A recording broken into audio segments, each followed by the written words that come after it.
దానివల్ల ఏమవుతుంది? కోరికలు తీరుతాయి. ఇక దీపం వల్ల దుష్ట శక్తులు నశిస్తాయి. అందుకే దీపారాధన చెయ్యనిదే ఏ పూజ చేయకూడదు. దీపారాధన చేయగానే మన మనస్సుని పాడు చేసే పాడు ఆలోచనలు ఉన్నాయే అవి తగ్గుతాయి. తగ్గకపోయిన ఆ పాడు ఆలోచనల వల్ల పూజ పాడవదటండి.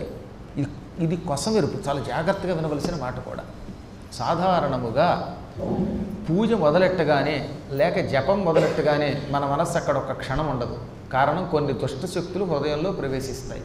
ఈ దుష్టశక్తులు ఏం చేస్తాయన్నమాట? మన మనస్సుకి నిలకడ లేకుండా చేస్తాయి, అశాంతిని ఇస్తాయి, లేదా ఆవులింతలు తెచ్చిపెడతాయి. శ్రీరామ శ్రీరామ, మళ్ళీ శ్రీరామ శ్రీరామ. ఈ దిక్కుమాల ఆవులింతలు ఎక్కడి నుంచి వచ్చాయో తెలియదు. మరి ఇలా ఎన్నో రకాలైన దుష్టశక్తులు కొన్ని ఉన్నాయి. ఈ దుష్టశక్తులు మనల్ని ఆవహించి జపము చెయ్యనివ్వవు, భగవంతుడి మీద దృష్టి ఉండనివ్వవు, నీరసం తెప్పిస్తాయి. రామ అంటుంటే ఎవరో గొల్లభామ గుర్తుకొస్తుంది, ఇంకో ఏదో రామ అందామంటే ఇంకో కాముడు గుర్తుకొస్తాడు. ఇవన్నీ వస్తాయని నేను చెప్పింది కాదుగా, భీష్ముడు చెప్పాడు. వీటన్నిటికీ దుష్టశక్తులు అని పేరు. ఈ దుష్టశక్తులు దీపారాధన చేయటం వల్ల నశిస్తాయి. అనగా దీపారాధన చేసి పూజ చేసిన వాడికి ఆవులింతలు రావడం వల్ల వచ్చే దోషం తొలగిపోతుంది. మనస్సు అటు ఇటు చెదిరిపోవడం వల్ల వచ్చే దోషం తొలగిపోతుంది. అశాంతితో ఉన్నవాడికి అశాంతి వల్ల వచ్చే దోషం తొలగిపోతుంది. అశాంతి వస్తుంది, రావదని అండల్లా, కానీ అశాంతి వల్ల సద్గతులు ఆగవు. మనకు కావలసింది గతులు కదా, గతులు ఆగవు. మనం జపం చేయడం మొదలు పెట్టగానే మనస్సు అటు ఇటు పోతుంది. ఆ పోతున్న మనస్సు వల్ల మనకేమనిపిస్తుంది? అయ్యో, నేను రామ అందాం అనుకున్నాను, కృష్ణ అందాం అనుకున్నాను, లేక ఏదో స్తోత్రం చేద్దాం అనుకున్నాను, కానీ మనస్సు నిలకడగా ఉండలేదు. దీనివల్ల నా జపం వ్యర్థమేమో అని నీకు బెంగక్కర్లేదట. దీపం వెలిగించావు గనక ఒక్క అక్షరం చదివినా ఆ ఫలితం కింద నీకు వచ్చి తీరుతుంది. ఆ ఫలితమును ఏ దుష్టశక్తులు తమతో పట్టుకుపోవు, నీకు నాశనం కాదు.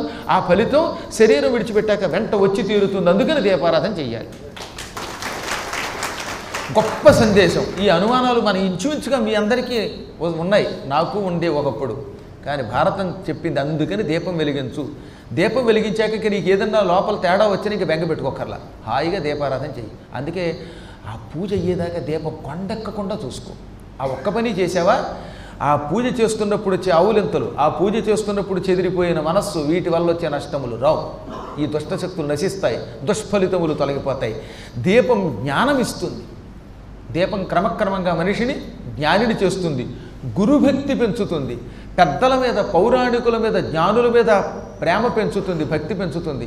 రోజు శ్రద్ధగా దీపారాధన చేసేవాడికి తెలియకుండానే ఇలా పురాణాలు వినాలనే కోరిక వస్తుంది, పౌరాణికుల మీద భక్తి వస్తుంది, మహానుభావులైన సద్గురువుల మీద మనకి ఆసక్తి పెరుగుతుంది, వారి మీద భక్తి పెరుగుతుంది.